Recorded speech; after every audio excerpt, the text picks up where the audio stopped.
चलिए वापस लौट रहे हैं खबर 1 मिनट में। इस खबर के जरिए आप जानेंगे किस तरीके से एक खबर में पूरा विश्लेषण देखेंगे आप, और उसकी जानकारी भी हम आपको देंगे। चलिए शुरुआत करेंगे।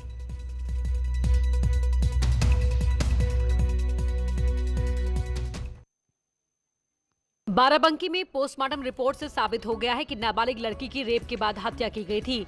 लड़की के पिता ने आरोप लगाया कि 1 साल पहले एक लड़का उनकी बेटी से जबरन शादी करना चाहता था, लेकिन उसके नाबालिग होने के चलते उन्होंने शादी करने से मना कर दिया था।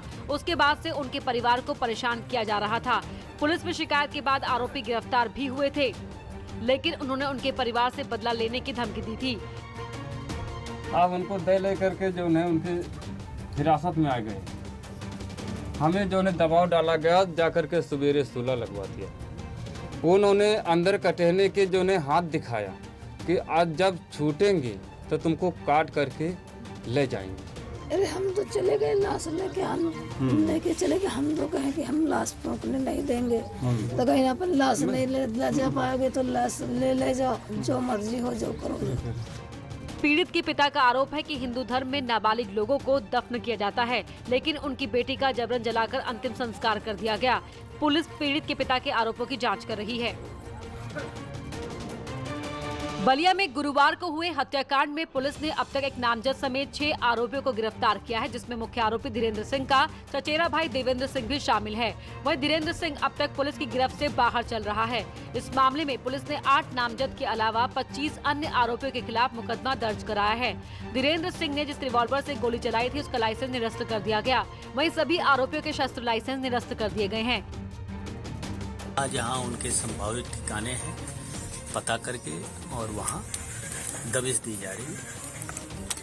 आशा है कि हम लोग तब तक अनवरत रूप से वो करेंगे जब तक आज गिरफ्तारी न हो जाए। नहीं तो दुर्भाग्य है मीडिया वालों बंधुओं का कि केवल एक पक्षीय जो है सूचना चला करके और समाचार चला करके समाज को न्याय से वंचित करना चाहते हैं। फायरिंग करने वाले आरोपी धीरेन्द्र के तार बैरिया के विधायक सुरेंद्र सिंह से जुड़े हैं। सुरेंद्र सिंह वही हैं जो अपने बेतुके बयानों के लिए जाने जाते हैं। आरोपी धीरेन्द्र के बचाव में भी सुरेंद्र सिंह उतर आए। उन्होंने धीरेन्द्र को आरोपी नहीं बल्कि पीड़ित साबित करने की कोशिश की। मथुरा में श्री कृष्ण भूमि की याचिका को जिला अदालत ने स्वीकार कर लिया। रानी ठाकुर की अदालत श्री कृष्ण विराजमान की याचिका को स्वीकार करते हुए इस केस से जुड़े सभी पक्षों को नोटिस जारी किया है। अदालत ने मुस्लिम पक्ष को नोटिस जारी कर उनसे पक्ष पूछा है। हिंदू पक्ष की ओर से विष्णु शंकर जैन ने पैरवी की। याचिका एक्सेप्ट होने पर हिंदू पक्ष ने खुशी जाहिर की है। में बात हो रही थी कि ये आपका केस उस लायक भी नहीं है कि इसमें नोटिस जारी हो सके। आपका केस लॉ और फैक्ट्स पे वीक है, इसमें ऑपोजिट पार्टी के जवाब की भी जरूरत नहीं है। तो मुझे लगता है कहीं ना कहीं आज उस नोशन को हमने रिजेक्ट किया है और अब इसमें ट्रस्ट मस्जिद ईदगाह सुन्नी सेंट्रल वक्फ बोर्ड आके अपना जवाब देंगे। मथुरा में श्री कृष्ण जन्मभूमि का विवाद लगभग 13.5 एकड़ जमीन का है। श्री कृष्ण विराजमान का दावा है कि जमीन उनकी है और आज अदालत ने श्री कृष्ण विराजमान की याचिका को एक्सेप्ट किया है। 4 लोगों को वादी बनाया गया है, जिसमें सुन्नी वक्फ बोर्ड, श्री कृष्ण जन्म स्थान ट्रस्ट, श्री कृष्ण जन्म स्थान सेवा संघ, शाही ईदगाह ट्रस्ट का नाम शामिल है। अब इस मामले की अगली सुनवाई के लिए 18 नवंबर की तारीख तय की गई है। ये भगवान और भक्त की लड़ाई है जो अब जिला न्यायालय की अदालत में, और उनको उम्मीद है कि वो इस मामले में जो पक्ष आएगा, जो फैसला आएगा वो उनके पक्ष में होगा। बिकरू कांड के मुख्य आरोपी विकास दुबे की तमाम संपत्तियों का खुलासा हो रहा है। ईडी की टीम कानपुर में डेरा डाले हुए और मामले की बारीकी से जांच कर रही है। विकास दुबे के 13 बैंक खातों के बारे में ईडी को जानकारी मिली है। इन खातों से लाखों रुपए का लेन देन हुआ। विकास दुबे के खजांची जय वाजपेयी से जुड़ी 139 संपत्तियों का ब्यौरा अकेले सौरभ भदौरिया ने ईडी और अन्य जाँच एजेंसियों को सौंपा था। सूत्रों के मुताबिक विकास दुबे और जय वाजपेयी के अलावा 2 और नामों से जुड़ी संपत्तियों की जांच हो रही है। अब तक जांच में पता चला है कि एक युवक के नाम पर ही विकास ने सबसे अधिक संपत्ति खरीदी थी। फर्जीवाड़ा करते हुए युवक ने अपने सभी डॉक्यूमेंट्स का पता बिकरू दर्शाया है। माना जा रहा है कि सभी फर्जी दस्तावेज बनवाने में विकास की मदद भी इसी शख्स ने की थी। जय वाजपेयी के करीबी का नाम भी सामने आया है। इसी के जरिए विकास तक हथियार पहुँचाए जाते थे। पुलिस उसे गिरफ्तार कर चुकी है और ईडी मामले में लेन देन की जाँच कर रही है। उत्तर प्रदेश में 7 सीटों पर होने वाले विधानसभा चुनाव के लिए आज नामांकन का आखिरी दिन था। सभी बड़ी पार्टियों के नेताओं ने अपना नामांकन या तो पहले ही फाइल कर दिया था या फिर आज कुछ लोगों ने नॉमिनेशन फाइल किया। बात अगर बीजेपी की करें तो फिरोजाबाद की टुंडला सीट से नामांकन के लिए आज प्रेमपाल धनखड़ पहुंचे। जहां उनके साथ बीजेपी के प्रदेश अध्यक्ष स्वतंत्र देव सिंह भी मौजूद रहे। टुंडला में नामांकन के लिए बीजेपी ने शक्ति प्रदर्शन भी किया, तो वहीं उन्नाव में बीजेपी प्रत्याशी जब नामांकन करने पहुंचे तो सारे नियम कायदे धरे के धरे रह गए। सोशल डिस्टेंसिंग को बीजेपी की नेता भूल गए, आचार संहिता को भी बीजेपी नेताओं ने फॉलो नहीं किया और गाड़ियों का काफिला चुनाव अधिकारी के ऑफिस तक लेकर चले गए। इस बार का उपचुनाव बीजेपी के लिए भी किसी चुनौती से कम नहीं है। उपचुनाव में जातीय समीकरण का पूरा ख्याल रखा गया है। सभी पार्टियों ने जातिगत आधार पर प्रत्याशी उतारे हैं। बीजेपी ने बाहरी से ज्यादा अपनों पर भरोसा दिखाया है। 2 सीटों पर दिवंगत नेताओं की पत्नियों को टिकट दिया गया। बिहार विधानसभा चुनाव में मुख्यमंत्री योगी आदित्यनाथ की डिमांड बढ़ गई है। सीएम योगी की लोकप्रियता को देखते हुए बीजेपी ने भी उनकी रैलियों का कार्यक्रम जारी कर दिया है। बिहार में सीएम योगी 6 दिन तक चुनाव प्रचार करेंगे और इन 6 दिनों में वो 18 रैलियां करेंगे, यानी कि हर रोज मुख्यमंत्री योगी 3 रैलियां करेंगे। सीएम योगी की पहली रैली 20 अक्टूबर को कैमूर, अरवल और रोहतास में होगी। इन इलाकों में पहले फेज में चुनाव होगा। कैमूर में दोपहर 12 बजे, अरवल में 2 बजे और रोहतास के विक्रमगंज में 3:15 बजे सीएम योगी रैली को संबोधित करेंगे। मुख्यमंत्री योगी बीजेपी के एकमात्र सीएम हैं जो बिहार में 18 रैलियां करेंगे।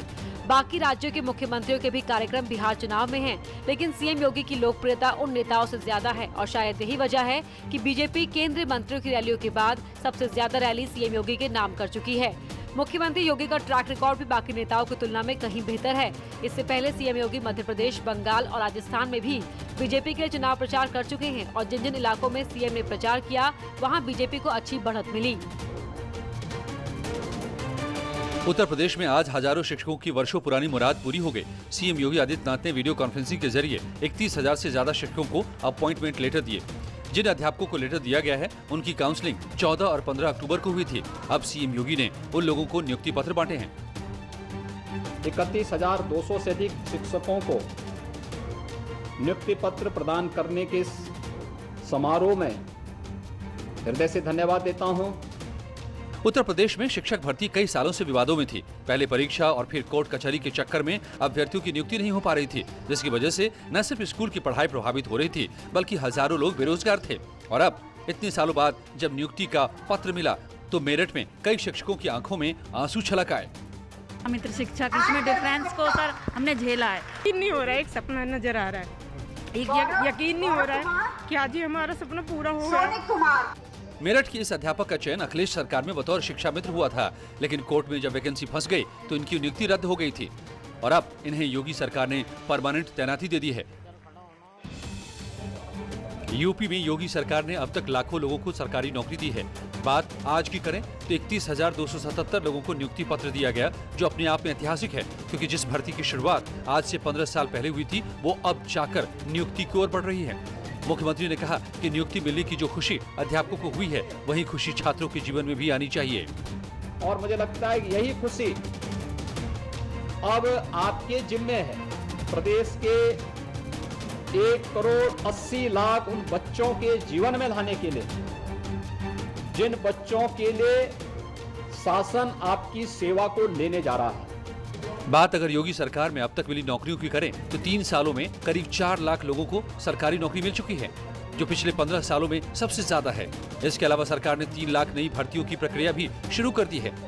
पिछले 3 सालों में सबसे ज्यादा भर्ती पुलिस विभाग में हुई। यहाँ 1,37,000 भर्तियां हुई हैं। सरकार ने 50,000 शिक्षकों की भर्ती की है।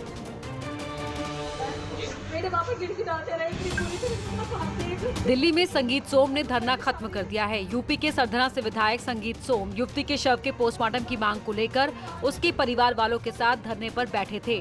दरअसल उनकी विधानसभा इलाके की युवती की मौत की खबर संगीत सोम को लगी तो उन्होंने दिल्ली सरकार के खिलाफ मोर्चा खोल दिया और पोस्टमार्टम नहीं होने को लेकर दिल्ली सरकार के खिलाफ धरने पर बैठ गए।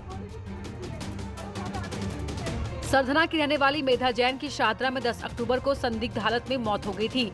ससुराल वालों ने सुसाइड बताया था, लेकिन मेधा के परिजनों ने हत्या की आशंका जताई है, जिसकी शिकायत पीड़ित परिवार ने एसडीएम से की थी, लेकिन मामले की सुनवाई नहीं हुई। संगीत सोम परिवार के समर्थन में धरने पर बैठ गए।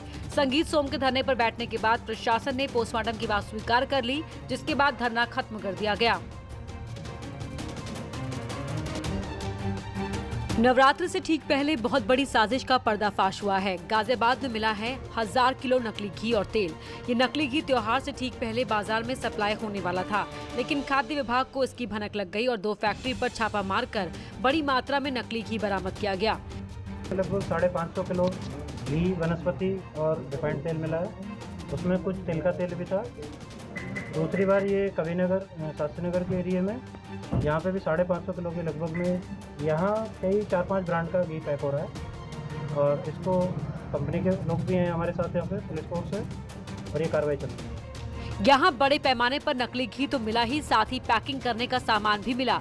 बड़ी सफाई के साथ इस घी को पैक किया जा रहा था। यहाँ से सैकड़ों डब्बे मिले हैं जिनमें भरकर इन्हें बाजार तक पहुँचाने की साजिश थी।